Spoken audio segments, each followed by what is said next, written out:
towards the meeting.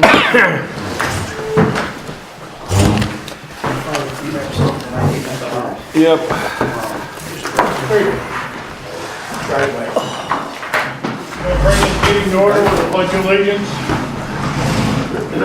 Pledge of allegiance To the flag of the United States of America and to the republic for which it stands, one nation, under God, indivisible, with liberty and justice for all. As acting secretary, Larry Priest will be acting secretary tonight.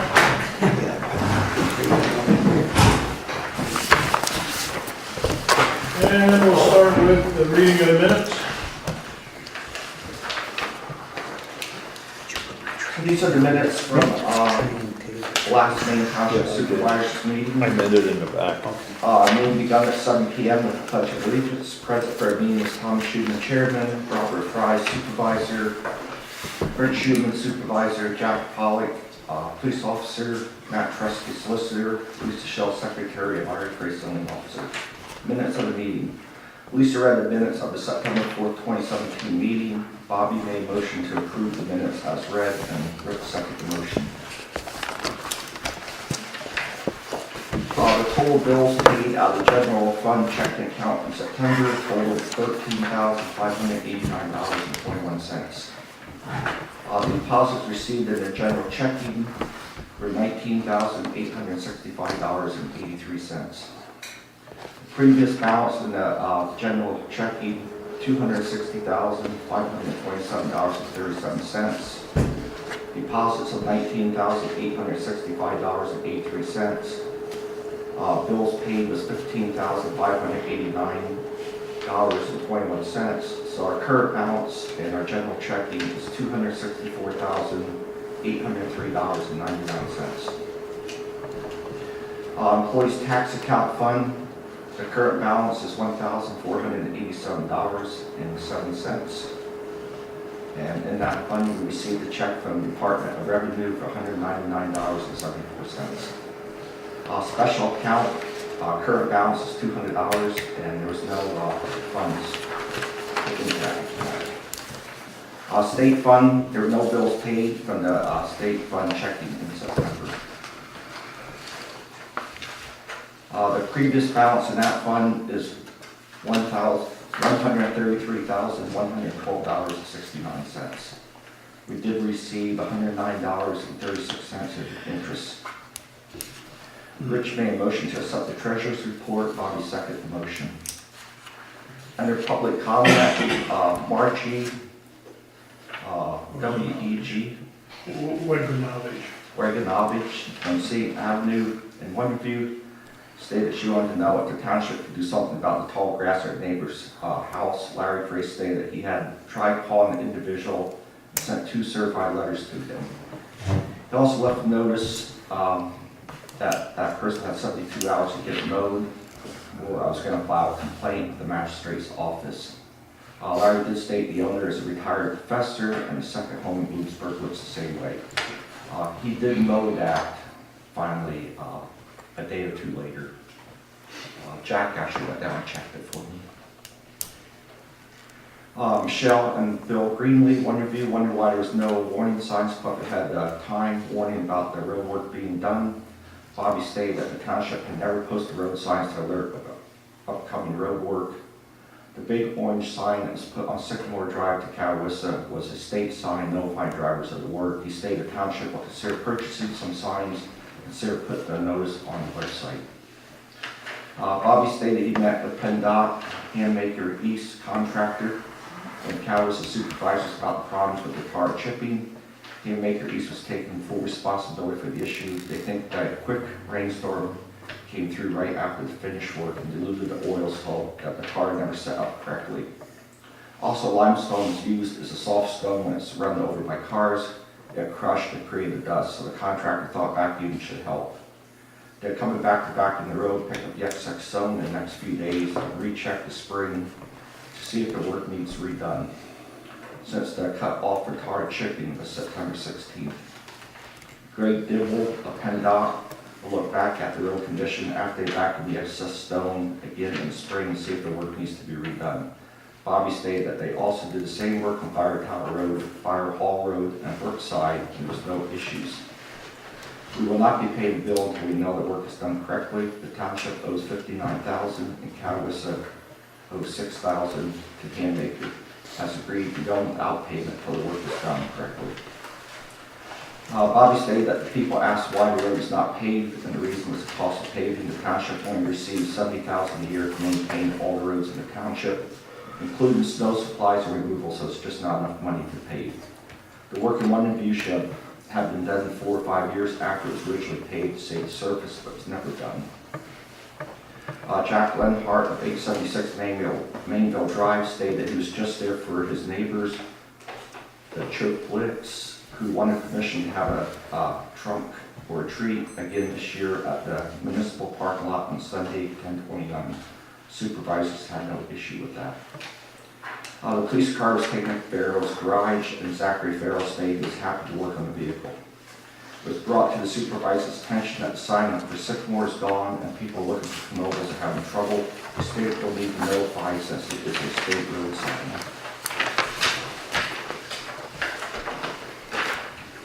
Cindy Huffman wanted the supervisors made aware that there were revisions made to the plans for Sliceloff subdivision, and township approved the 2015, and no one was made aware of it.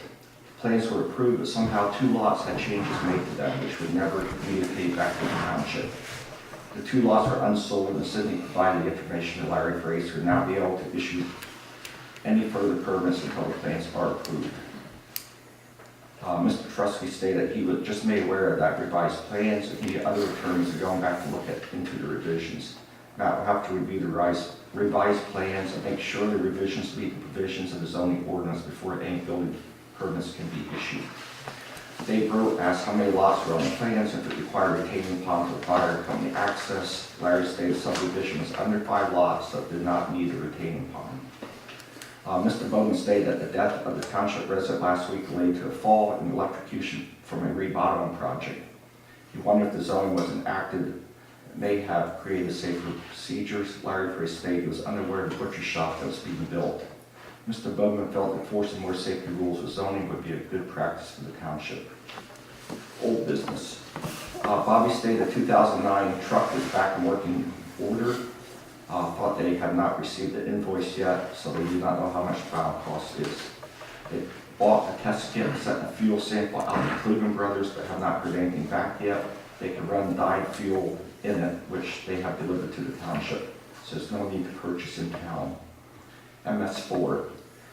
Eric Staley, Columbia County Resilience Officer, has taken all the advanced waiver requests to DEP, and those counties should hear back by the end of the year on submittals and definite approval or denial of the waiver request.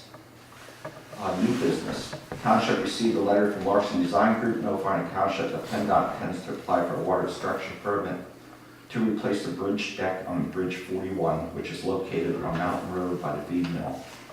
The work is planned for next spring, and the bridge will be closed 6 to 7 weeks. Roaring Creek and Catawissa Snow Agreement. Supervisors agreed to keep the fees same for 2017-2018 snow season, with Roaring Creek's fee at $300 and Catawissa for $500. Lisa will send out the letters. Snowblower. Rich stated he has been pricing a snowblower for the township. He's looking at a 9-foot 2-stage hydraulic swivel blower. Jury stated they should consider the speed of the Kubota and make sure the 9-foot can handle it. Rich stated he is just at the preliminary stages of looking, and we'll see what manufacturer recommends covering the tire tracks. Sewage offers report. Bill Breyer sent the plan modules. The 2 lots were proposed. Dave DeRose 2-lot subdivision. The supervisors reviewed plans and approved the plans submitted. Bill also issued an on-lot sewage disposal permit to Todd Kaiser, 34 Single Tree Drive. Zoning construction report. Larry Fraser read the September zoning report.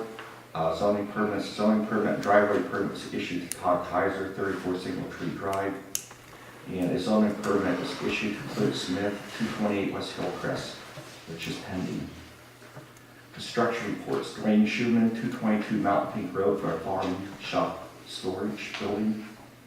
Sandra Myers, 220 White Pine Lane, a mobile home site, and Todd Kaiser, 34 Signal Tree Drive. Zoning report, attended a monthly township meeting, received 3 complaints on using 108 Mountain Pink Road's bed and breakfast. Received 3 right to know requests from 108 Mountain Pink Road, which was turned over to the township's solicitor for replies. We'd like to appoint the following to UCC board: Dennis Jackowski, construction experience masonry contractor; Brandon Fisher, plumbing and heating experience; Dan Yeager, safety consultant, construction experience. Scheduled hearing for the Schuman appeal, sent out 2 violation notices for driveway permits, sent notice for high grass at 370 Scenic Avenue, sent notice to the owner of the River Islands to see what their decision is. Rich made a motion to appoint Dennis, Brandon, and Dan Yeager to UCC hearing board. Bob will second that motion. Larry Grace also stated that Schuman appeal for the bed and breakfast UCC denial has been scheduled for October 19th at 7 p.m.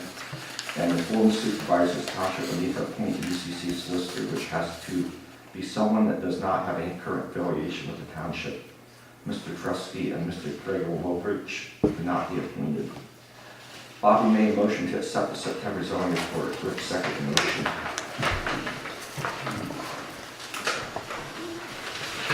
Police report. Jack read the September report: 156.5 hours, 728 miles driven, 25 incidents, 3 traffic, 0 non-traffic citations, and 3 other calls. The tasers have been ordered. In doing so, police will be getting body cameras for free for 1-year trial. Cameras are not expensive, but the software is, and they will receive the software for 1 year with no obligation to buy. Rich made a motion to accept the September police report, and Bobby seconded the motion. Other. Tom stated he is working on getting grant money for a stair lift and wheelchair lift in the building. He's leaning towards the stair lift since it would be done in 2 straight sections, whereas the other type would require a curved section, which is more expensive, and they would have to change the doors in the building. Mr. Bowman asked the staff of the county's review the zoning ordinance since it has been 100 days. Matt stated he has received the county's draft response, but wants to go over it with Carson Helfrich, since the county has questions of some unique provisions in the draft. And Matt wants to discuss them since the county has the expertise in this types of changes. Tim Orswick asked if the zoning appeal hearing has been advertised on paper. Larry stated that it was published in today's paper and given on October 10th, and the letters were going out to neighboring property owners tomorrow. With no further business to discuss, Bobby made a motion to adjourn the meeting at 7:45. Rich seconded the motion. This was submitted by Lisa Schill. I hear a motion to approve the minutes and treasurer's report is read. I'll make the motion. I will second that. All in favor, say aye. Aye. Public comments. Audit. Yeah, the tree on the northeast corner of Church Road and East Hillcrest, we're still looking into that, because we're blocking the site. It's already been talked about being removed. Yeah. Any more? Where were they at? Trees at? Church Road and East Hillcrest. Be the east side. Cindy? Yeah. Did you make any decision on those lots where they have to come back through the zoning? My advice and recommendation to Larry was, given that there's a provision in the zoning ordinance that deals with special exceptions and revisions or changes to plans, which differ based upon what was submitted versus what was initially approved, that those plans should come back to the zoning hearing board for review. I've reviewed those revised plans and compared them to what was originally submitted, and the only changes that I saw on them were 2 lots had a drainage easement put on across them, and 1 lot had an access way removed. Otherwise, the plans were identical in all respects. The size of the lots didn't change or anything like that. Now, I do understand that prior to my review of that, someone had been issued a building permit for one of those lots. That building permit should stay, that should not be revoked.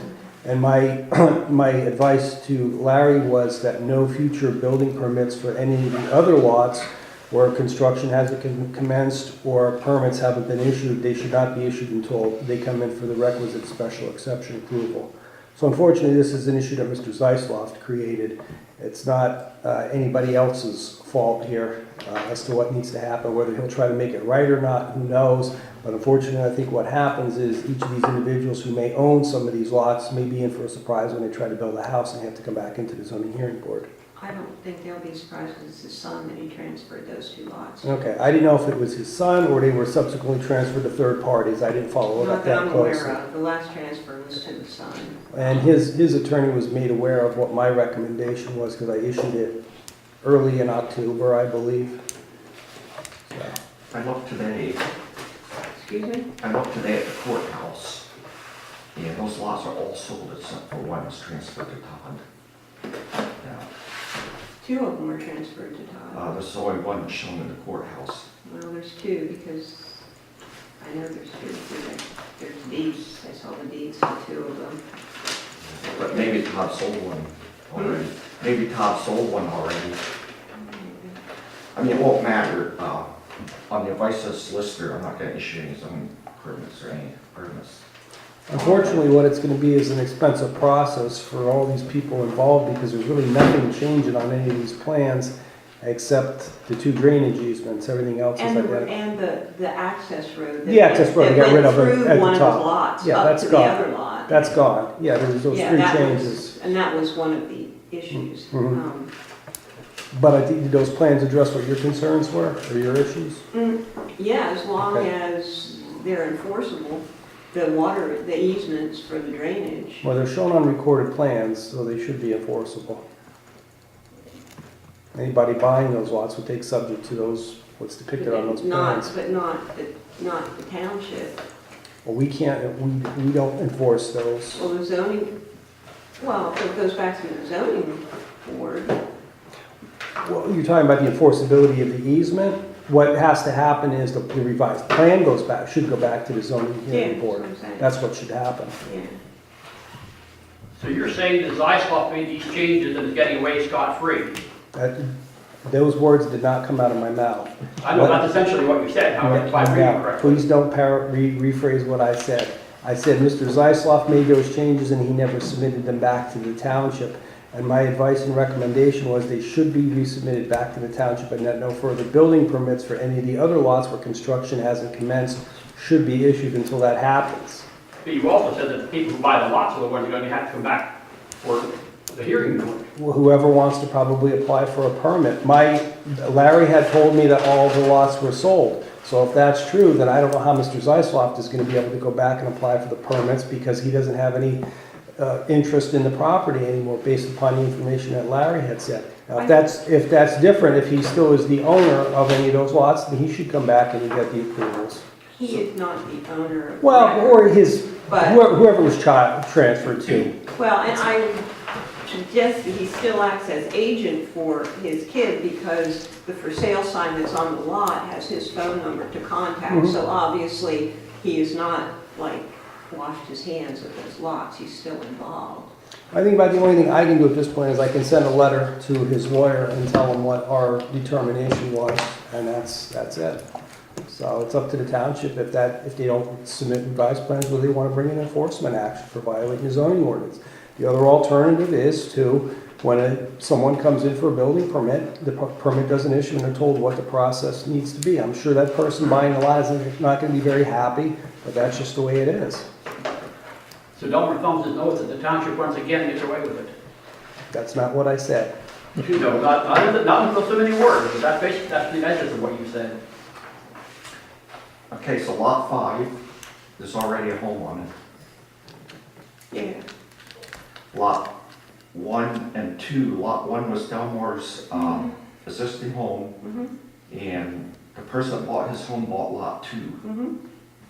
And So they're, I'm talking about 3 and 4. and they're combining that lot as we speak into one lot, is what they're gonna do, so a house won't go there. Lot 4 is owned by Michael Mays. And he sold it again already. The kid sold it.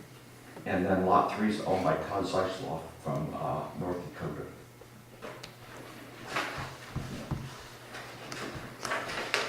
Well, somebody's gonna have a rude awakening, I guess, once they try and build something on it. They're gonna each have to pay $800 to come back in here. So, Jerry?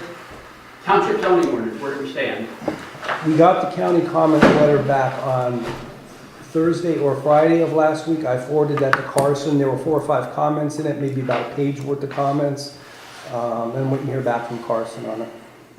So we got the response back on November 2nd or 3rd. 3rd. Okay, thank you. Dave? Nothing. Okay, moving on. Old business, snow blower. Yeah, we ordered a snow blower, but it's only an 8-footer because the 9-footer with the stuff on the inside of it won't go through our door on an angle. But it's a 2-stage, and we did find one that was state pricing, so Lisa did all that stuff today with them to get. There's a new way to go through it. There's a certain number we ought to have. It's a Land Pride is what it is. And actually our state pricing is $5,410.75, which I didn't think was too bad. So should be here in about 3 weeks, we hope. And that's that one. Who are you buying it through? Siege Walls. If you have a situation where a road drifts through, you basically have to go through with the full width. Do we have enough power to run it? Yeah. Okay, we're okay then. It's only the 8-footer, yeah. Okay, zoning ordinance, we already discussed that, I guess? Yes. Okay. If you remember in the minutes, we talked about a chairlift. Well, we got involved with the county on this. It's called removal of architectural barriers. And they said chairlift's not the way to go. They want us to go with an elevator, which is a wheelchair elevator. Now, there was 3 options. The first option, which they suggested we go with, or they recommend, or the architect recommends, is $84,057. That's an external lift. Then there's an interior option that's $78,057, and a chairlift option for $56,057. As soon as you start into this, they want to make everything ADA approved.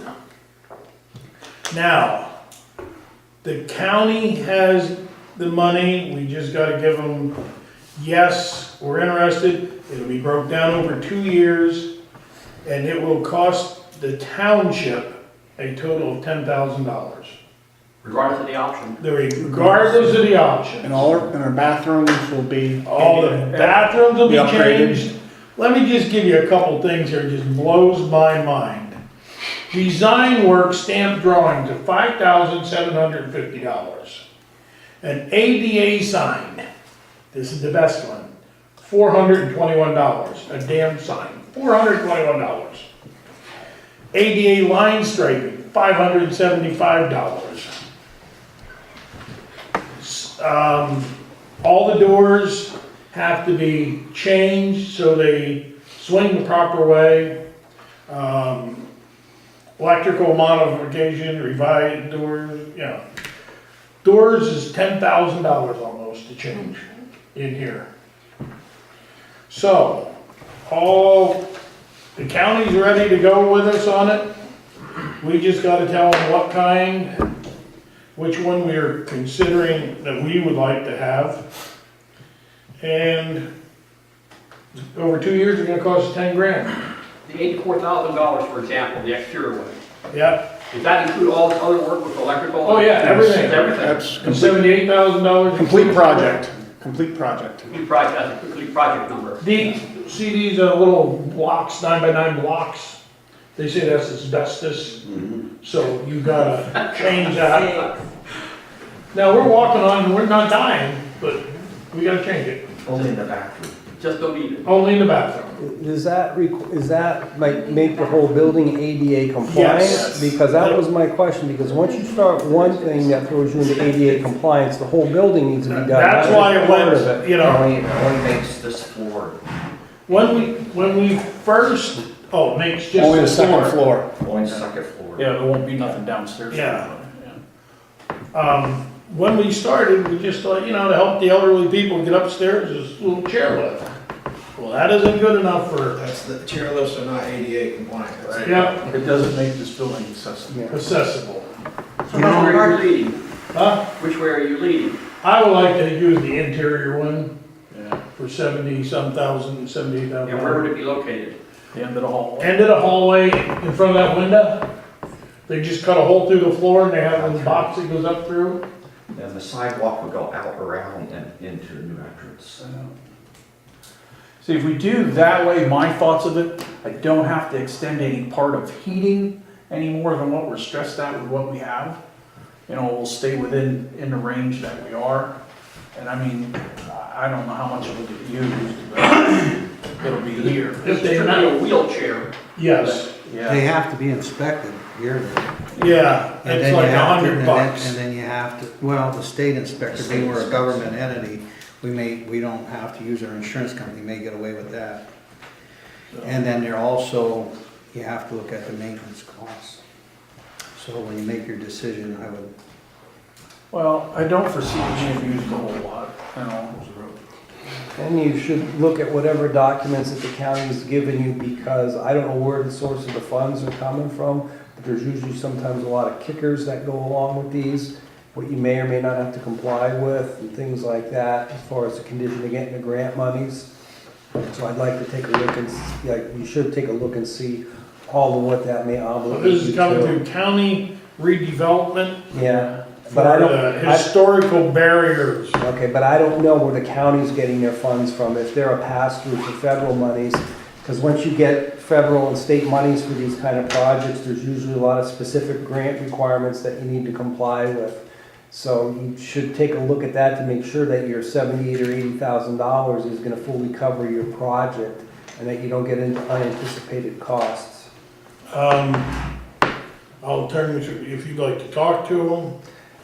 That's fine, I'll just give me a copy whenever. Table it. We just, well, we can back out at any time. Mhm. But before we sign something, we Yes. need to know what we're getting obligated to.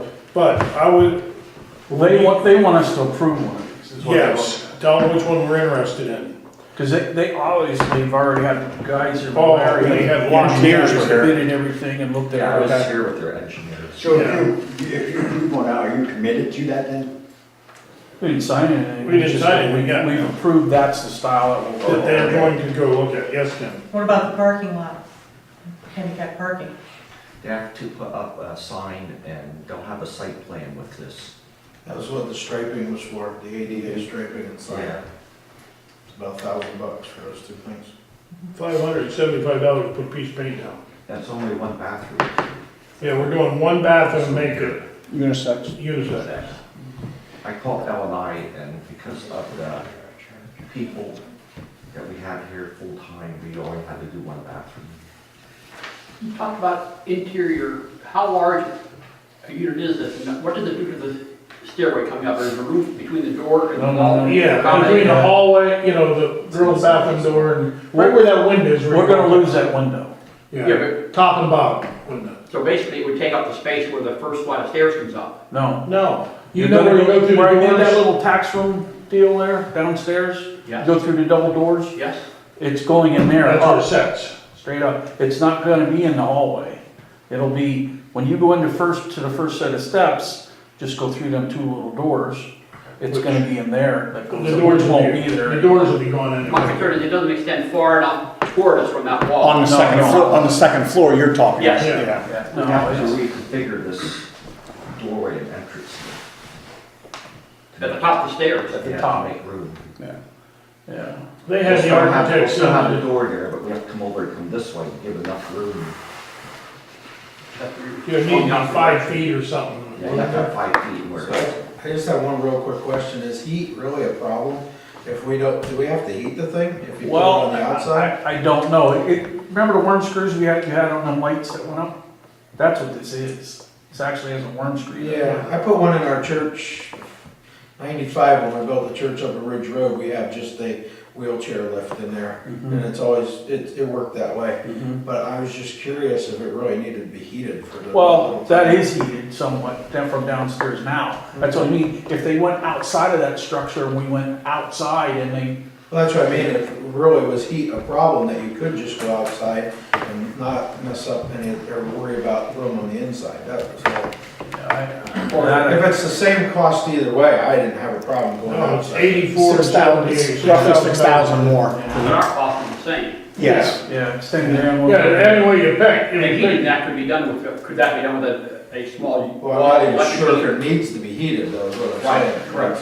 It's, you're Well, in there the only thing 2 is, that minutes. I'm sure in the wintertime, if somebody's coming in here in a wheelchair, they're gonna want it warm. so, That's fine, you And guys. then there'll be a sidewalk outside, because I think that's where the entrance is Right. to that. That's another door you gotta take care of. All right, do I hear any recommendation from you guys? And all we're doing is telling the county commissioners we're interested, and this is the one we think we'd like. Well, I think if you can get $70-some thousand worth of work done to this building for 10, to take it. All right, I agree with you. so the interior lift? The interior lift. Okay. And we have a motion accepting, to go for the interior lift, right? Yeah. All right, all in favor, say aye. Aye. Okay. That's it. New business, 2018 budget. We have to meet and go over that. We'll be going over the budget and advertising it. We're a little up against it right now. Lisa had a operation on her knee, unexpected operation, and that's why she's not here. And we're a little shy on some of this paper stuff that she normally is very good at. Sewage officer report. Do I have any more new business? No, no more. Sewage officer report. None. Zoning officer report. October's report, zoning permits, Clint Smith, 228 West Hillcrest for a pool building, MC 12-17. He paid the township $70. That was approved on 9/23/17. That was the one I had in the minutes that was pending, but I was just waiting for his check to get here. Glenn Hunsinger, he bought the property out there at 2323 Brookside Road. Presently, he's put the pool building in, MC 13-17. He paid the township $100, 10/26/17. He's also planning on building a new home there in the spring in that property. Back there, Where was this, Larry? 2323 Brookside Road. There's presently a cabin back there in that property. Vito Twining's place, old place. Right behind. Did they sell that, Larry? Yes. Did the guy next door buy it? No, the guy from contracting from Berthold. Yeah. Okay. I know there was some problems there with the neighbors. I was up there, and that's why I was kind of wondering. And for history reason, there used to be a one-room school at the end of that driveway. That was tore down to help build this building. That's just history though. Arlen Thrush, 335 East Hillcrest Drive. He paved his driveway, got a driveway permit, MD 2-17.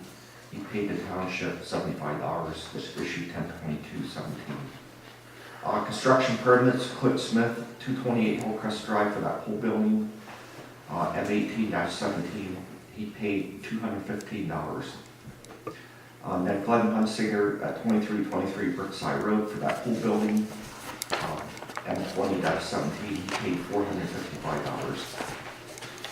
I attended the last monthly meeting. I attended the UCC appeal hearing that was done on 10/19/17. I attended floodplain management training out at Pittsburgh. And then I also was here when we did the walkthrough with the engineers for this new elevator that we want to install. And that's all I have for this now. Do I hear a motion to accept the zoning officer's report? I'll make the motion to approve the report. Second, Yeah. all in favor, aye. Aye. Police report, Police report for the month of October 2017. Total hours worked 172.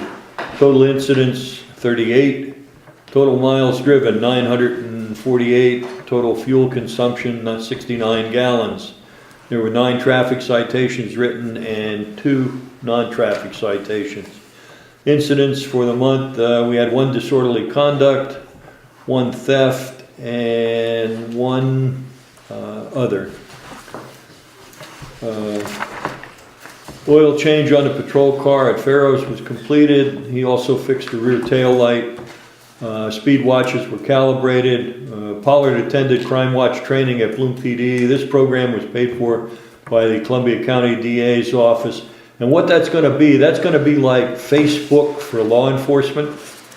We'll be able to go on and look at warrants that are outstanding in other townships, and the public will have an access to it as well, where they can give tips to police departments for criminal activity and things like that. It's an up and coming thing, very, very heavily used down in the Berks, Bucks, Lancaster County area down there with a lot of good results. And it was offered up here to the more rural areas, and the DA thought it was a good program and he bought it. What's it under, Jack? What's that Facebook under? It's like Facebook for law enforcement. It's very similar to the way that's set up. A taser was purchased by the township, and Officer Kolakowski attended taser training and is certified to use the taser at this time. Officer Pollard will attend at a later date. The annual federal firearms audit was completed and the necessary paper were forwarded to Harrisburg, and the Arnold death investigation was completed and it was ruled an accidental death by the Columbia County coroner. And that's my report. do I hear a motion to accept the police report as read? I'll make the motion. All in favor? Aye. Okay, we all in and all done? I hear a motion to adjourn the meeting? I'll make the motion to adjourn. Second? Okay, adjourn. Thank you, folks.